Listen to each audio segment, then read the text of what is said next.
Violence. Violence is what sits at the core of all things primal.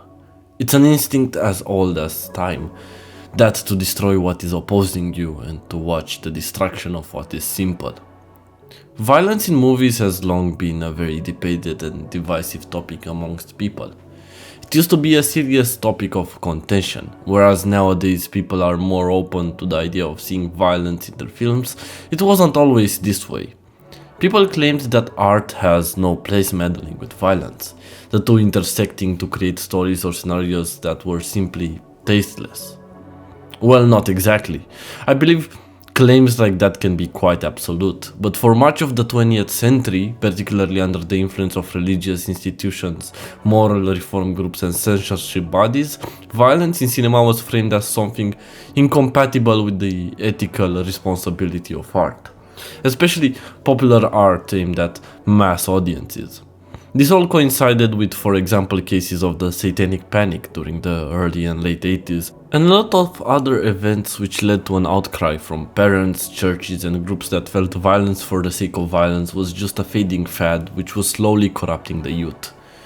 One the general populace was mesmerized into consuming. Despite these objections, audiences continued to consume violent imagery on a massive scale.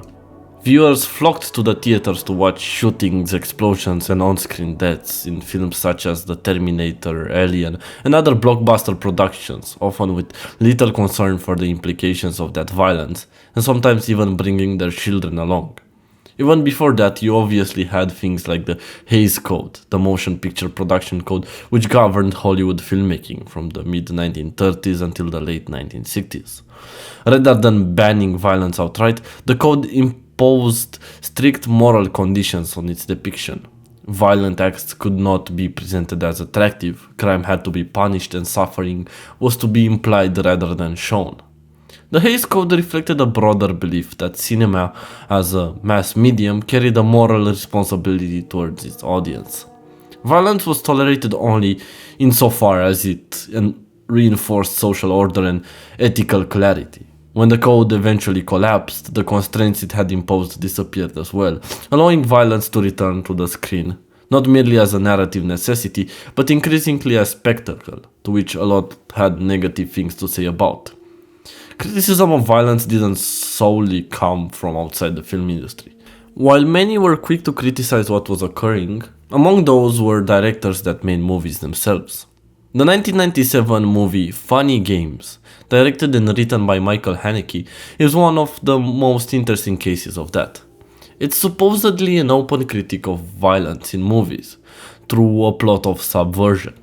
The movie tries to mask itself in the beginning as one about a family going to their vacation house to enjoy a peaceful few days away from the city, but that facade does not last more than the opening 15 minutes of the movie.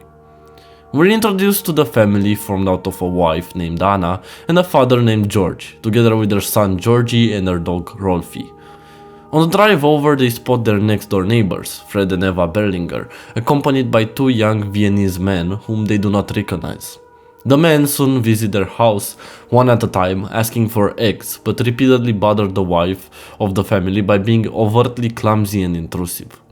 There are a few other things that are creepy about them, like the fact they keep changing their names when they call each other, or the refusal to leave when asked nicely. One of them takes advantage of Anna's goodwill and proceeds to try the golf club outside, at which point it is heavily implied he killed the family's dog. The husband comes back to the house and tries to get them out of the house, even slapping one of them, only for him to break his leg. From this point onward, the movie goes completely off the rails. What appeared to be quite a normal movie gets transformed into a thriller of sorts that has a heavy focus on violence. The men make Anna look for the body of the dog by playing a game of warm and cold, at which point the one named Paul causes a fourth wall break by turning around and winking at the audience. This is where a big part of the critique of violence comes from Haneke's part. Haneke claims that the audience watching violent movies is complicit with the violence in said movies, because they are not acting in a certain way to prevent seeing it. They find enjoyment in it, fact that he considers wrong. He isn't necessarily anti-depiction, but he has quite a gentile way of tackling the idea of it. Violence in his view should offend, so it should not be shown or enjoyed, but antagonized. If it is shown, there needs to be a certain distance that the camera physically has towards the act. That's why most acts of violence in his movies are not shown, instead placed off screen, which causes a greater deal of fear. What you cannot see, your brain likes to fill in. This is a thing he likes to do in his movies, a lot, including older titles, even before Funny Games, like the movie called Benny's Video. Although quite hypocritical of him, that movie begins by showing a pig getting executed, and in a way also aestheticizes violence. That movie is about a boy who is obsessed with cameras and recordings, who gets a hold of a pig killing tool, a small gun used to euthanize the animal.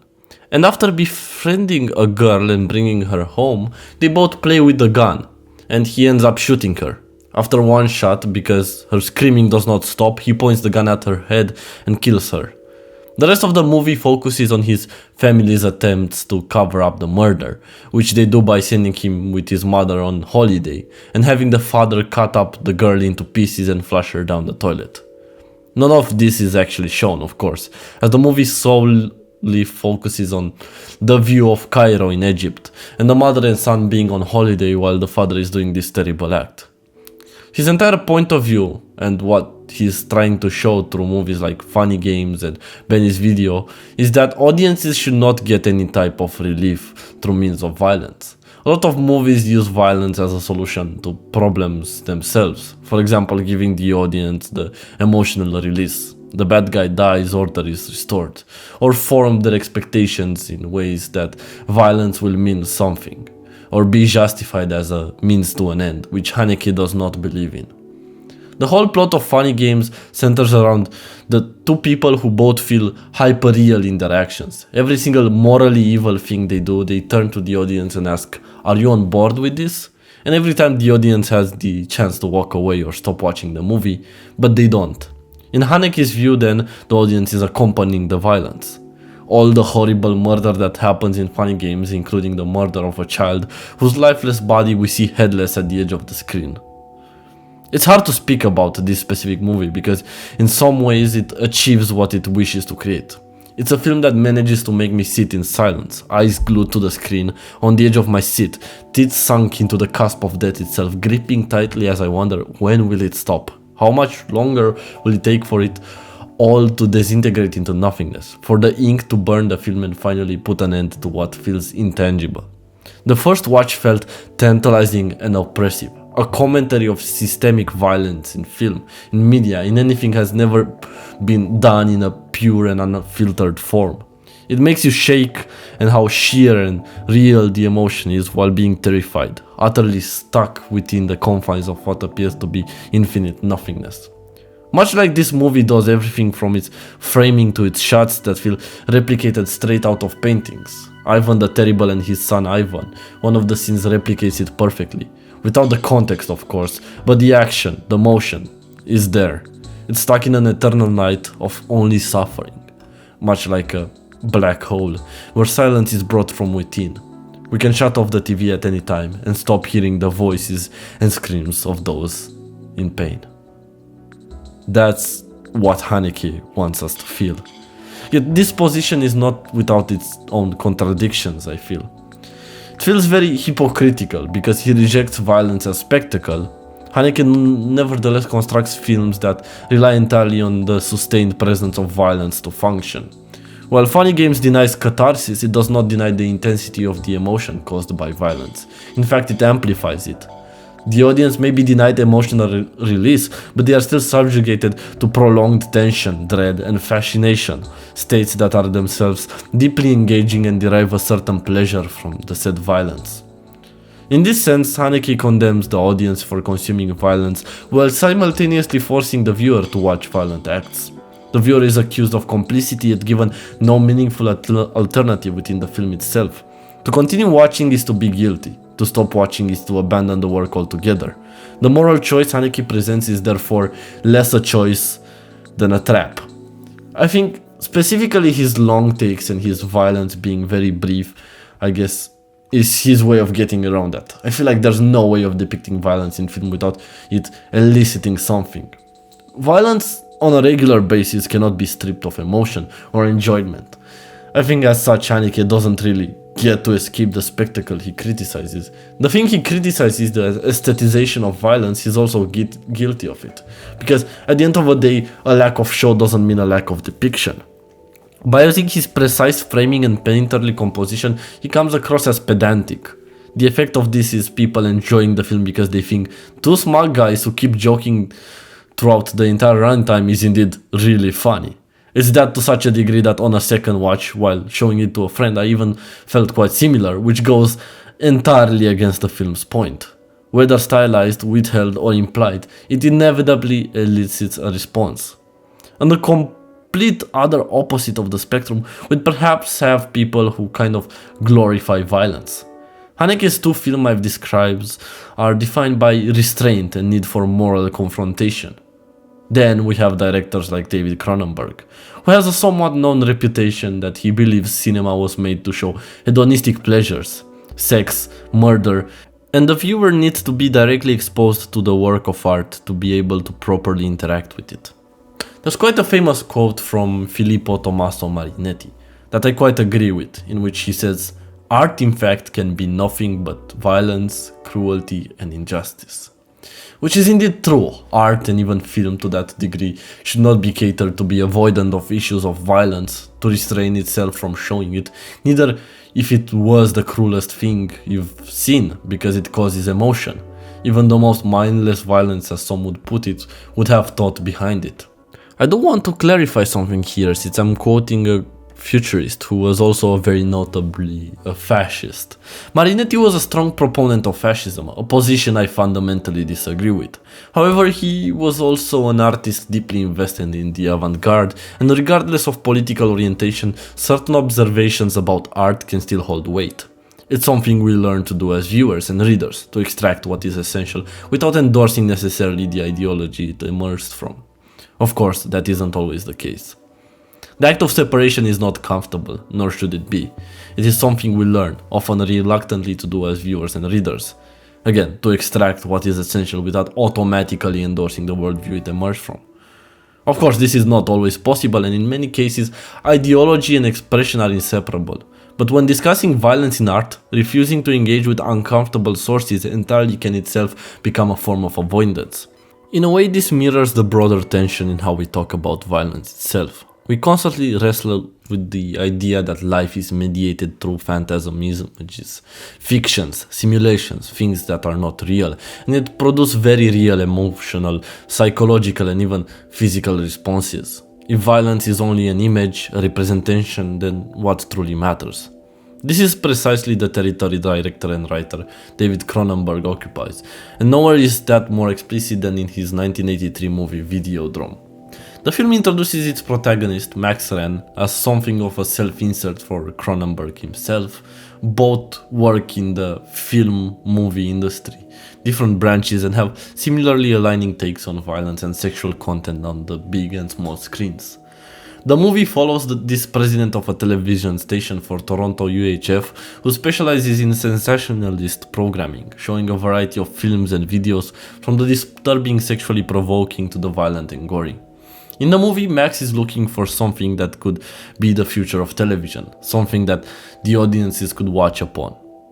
Early in the film, Max makes it clear that he believes audiences are becoming desensitized, that conventional programming no longer satisfies. One day, Harlan, the operator of Civic TV's unauthorized satellite dish, shows Max Videodrome, a plotless show purportedly broadcast from Malaysia depicting victims being violently tortured and eventually murdered. Believing this to be the future of television, Max orders Harlan to begin recording the Videodrome broadcasts. This should pretty much tell you already enough about this character and his stance on the idea of depicting terrible acts. But to reiterate and even enforce my point, violence to him is not something to be resisted or morally confronted.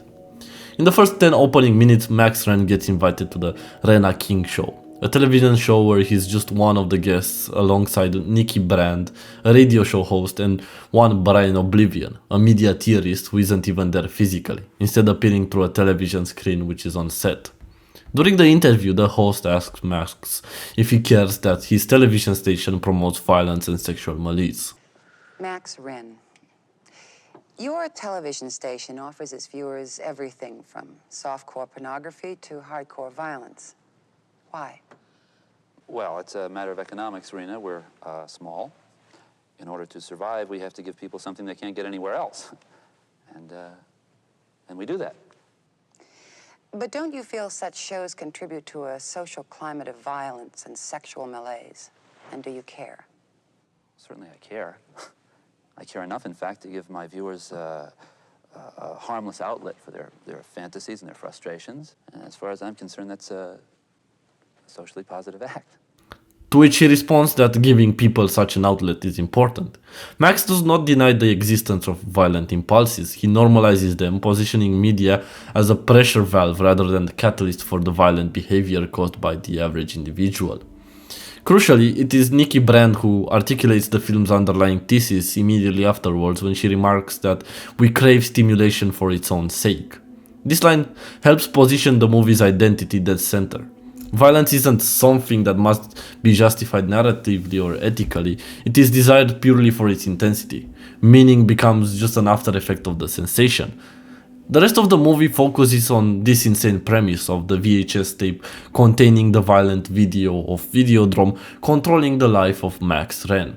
He himself is some sort of ideological self-insert for Cronenberg. Interviews made during the making of this movie prove my point further.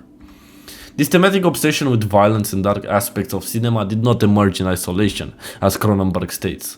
Videodrome was informed by his own childhood experiences of late-night television, when American signals from Buffalo would bleed into Canadian broadcasts after local stations had gone off the air. The fear that one might encounter images not intended for public consumption, something private, disturbing, or forbidden, left a lasting impression on him. This anxiety surrounding unseen audiences and illicit spectatorship became central to the film's central logic and sort of informs the perception of the viewer as well.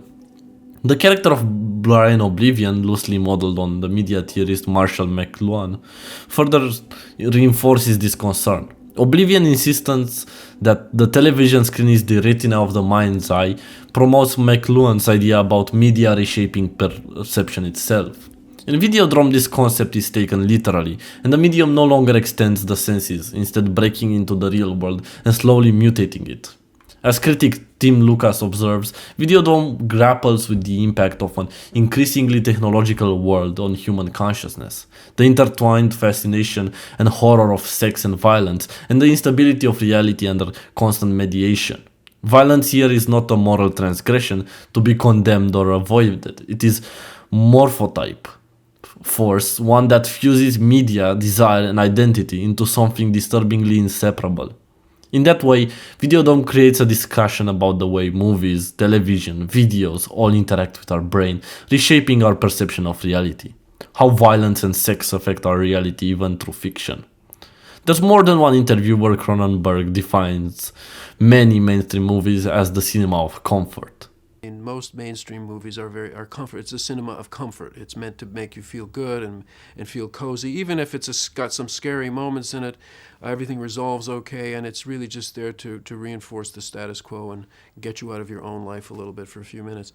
To me, that's not what art does. Art is reflective. It really forces you to reflect on yourself, on your situation, good or bad, make you think about things like what is human existence, what is the human condition really about, and so on and so on. Unlike Haneke, Cronenberg does not try to deny the viewer the pleasure they might receive from violence or the disturbance it might create. He's trying to interrogate why would we want it in the first place. He says things like, So I think that real art must be subversive of the status quo to some extent. It doesn't mean that you're preaching political revolution necessarily, although that would be a possibility.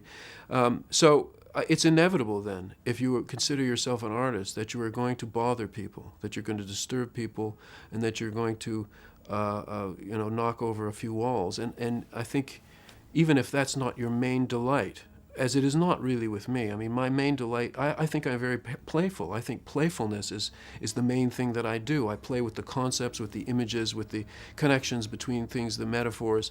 And so I think I'm playful, not sort of hostile and nasty. but nonetheless, there's an urge to get under the surface of things. Sometimes I do that literally. I mean, I'm doing scenes of sort of autopsy and dissection and surgery. And yeah, you want to get under the surface to see what's really going on and how things really work. That does upset a lot of people. And to me, then it's an inevitable consequence of being a serious artist. Haneke tries to accuse the viewer to use the violence as a moral high ground above those who enjoy it, while Cronenberg is almost anatomical in his investigation on the idea of it. For me, all art is subversive in some way, and that means that it cannot possibly abide by the sort of the rules of politeness and decorum that many mainstream movies thrive on. For him, disturbing the audience is not a side effect, but an essential function of serious art. Violence, sex, bodily horror are tools for probing what lies beneath the surface of the human experience. This is what separates these two directors' stances on violence. You'd be surprised, but both directors reject the cinema of comfort, but they do so from opposite directions.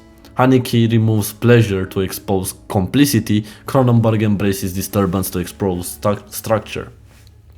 One attempts to negate spectacle, the other destroys the fine line between spectacle and reality entirely. What becomes clear through both approaches is that violence in cinema cannot be neutralized. Whether withheld, aestheticized, or made grotesquely intimate, it always elicits a response. There is no pure depiction, no morally clean distance. Meaning follows sensation, not the other way around. So even Haneke's attempts at sanitizing it, but still keeping its disturbing aspects, fail, in my opinion. Perhaps the real question then is not whether violence belongs in cinema, but whether cinema can ever escape the fact that it was built to stimulate, like many other mediums, to provoke sensation, fascination, discomfort. Haneke wants us to stop enjoying that fact, to stop enjoying the gratuitous violence. Cronenberg wants us to understand it.